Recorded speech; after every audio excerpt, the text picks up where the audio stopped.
ভাই চল একটু বাড়ি থেকে জল খেয়েছি। যেতে হবে না, সাহেবের আসার কথা ছিল, ওকে একটা ফোন করি।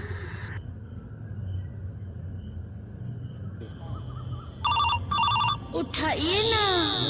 হ্যালো সাহেব, বল। শশা মারা ধূপকাঠিটা আর জলের ব্যবস্থা করতে পারবি? হ্যাঁ আনছি। আয়। এই রে, জল আর ধূপকাঠিটা আনতে ভুলে গে। বাবা এটা আবার কি? তো জল আর ধূপকাঠি এখান থেকে নিয়ে যাই। ভাই জল আর ধূপকাঠি।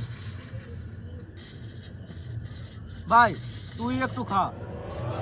আরে ভাই এটা কি, এর মধ্যে তুলসী পাতা কেন? কোথা থেকে এনেছিস? এই রে চ দেখবি চ।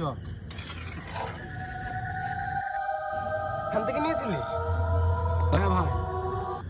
ভাই এখানে তোকে কালা জাদু করেছে। ভাই পালা, ভাই পালা।